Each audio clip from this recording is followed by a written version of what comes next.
अभी मैं आप लोगों के लिए एक रिपोर्ट पढ़ूंगी और रिपोर्ट सुनने के बाद आप मुझे बताइएगा कि आपको कैसा लगता है। –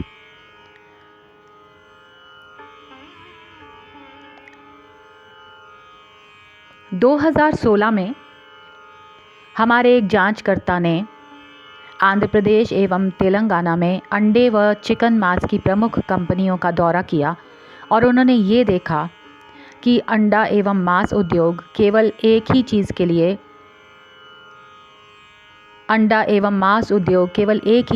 है, मुनाफा।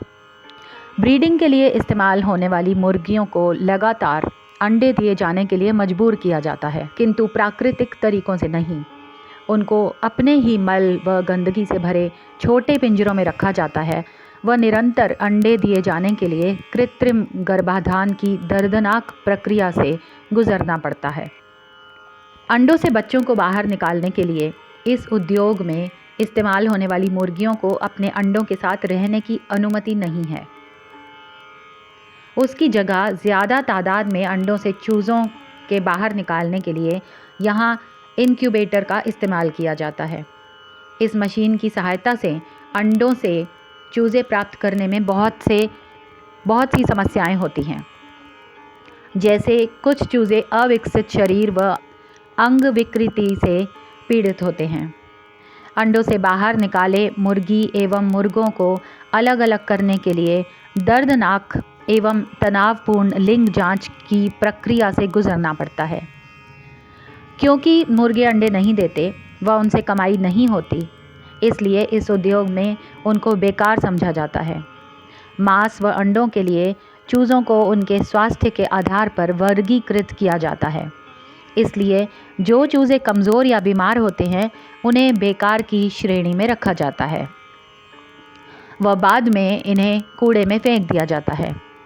कुछ को तो दम घुटकर मरने के लिए छोड़ दिया जाता है, कुछ को मछलियों का भोजन बना दिया जाता है या फिर पानी में डुबो कर मार दिया जाता है। ये कोई आश्चर्य की बात नहीं कि हज़ारों मुर्गियों को छोटे व बदबूदार पिंजरे में अंडे देने के लिए ठूंस कर भर दिया जाता है, जो बेहद तनावपूर्ण होता है। इस तनाव से ये मुर्गियां एक दूसरे को अपनी चोंच मारकर घायल न कर दें, इसीलिए दर्द निवारक दवा इस्तेमाल किए बिना ही छोटे चूज़ों की चोंच को ब्लेड से घिसकर काट दिया जाता है। कभी कभी ऐसा मांस उद्योग में भी किया जाता है। चोंच छोटी हो जाने से बहुत से चूज़े खाना नहीं खा पाते व भूखे मर जाते हैं, जबकि बहुत से चूज़े डर और सदमे से मौत का शिकार हो जाते हैं।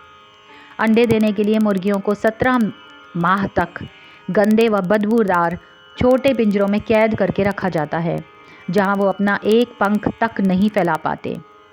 ऐसी स्थिति में बहुत सी मुर्गियां मर जाती हैं। जांचकर्ता ने एक मुर्गी पालन के घर पर देखा कि वहां जबरन मुर्गियों की मोल्डिंग यानी ऊपरी त्वचा छील कर उतार दी गई थी। उनसे पुनः अंडे प्राप्त करने का ये एक दर्दनाक तरीका है, जिसके पहले उन्हें भूखा भी रखा जाता है। जबरन की जाने वाली इस प्रक्रिया के दौरान बहुत सी मुर्गियों के पंख उखड़ जाते हैं, उनका भार कम हो जाता है व बहुत सी मर भी जाती हैं। ये मुर्गियां एक दूसरे के ऊपर चढ़ रही थीं, वो झगड़ रही थी। एक बार जब मुर्गी अंडे देना बंद कर देती है तो उन्हें पिंजरों से खींचकर ट्रकों में भरकर कत्ल खानों में भेजा जाता है। उन्हें कभी ज़मीन पर चलने या सूरज की रोशनी महसूस करने या जीवन का आनंद लेने का अवसर नहीं मिल पाता। आप भी इस क्रूरता को समाप्त करने में मदद कर सकते हैं। मांस एवं अंडों का त्याग करके शाकाहारी बनने का संकल्प लें। ये रिपोर्ट थी पीटा इंडिया की, यानी people for the ethical treatment of animals की, जो कि मैंने सोशल मीडिया पर ये वीडियो देखा और मेरा दिल बहुत उदास हो गया और बहुत रोया दिल मेरा। हम लोग कहते हैं कि हम धार्मिक हैं, हम रिलीजियस हैं, हम स्पिरिचुअल हैं, हम भगवान का नाम लेते हैं, हम सेंसिटिव हैं। आप सोच कर देखिए कि यदि हम मुर्गी की योनि में होते तो हमारे ऊपर इस तरह की हमें यातनाओं से गुज़रना पड़ता, इस तरह से हम पर अत्याचार किए जाते। या ये सोच कर देखिए कि हम इंसान हैं और यदि हमारे परिवार के ऊपर या हमारे ऊपर इस तरह की यातना और पीड़ा हमें दी जाए, हमें ऐसा व्यवहार हमारे साथ किया जाए, तो क्या आप सह पाएंगे? हम क्यों इतने पाप करने पर तुले हैं? कम से कम हम अपना योगदान इस तरह से दे सकते हैं कि हम इस क्रूरता में शामिल न होने के लिए मांस और अंडों को त्याग दें। और इस विषय पर मैंने एक वीडियो पहले भी बनाया था कि हमें वेजिटेरियन बनना चाहिए।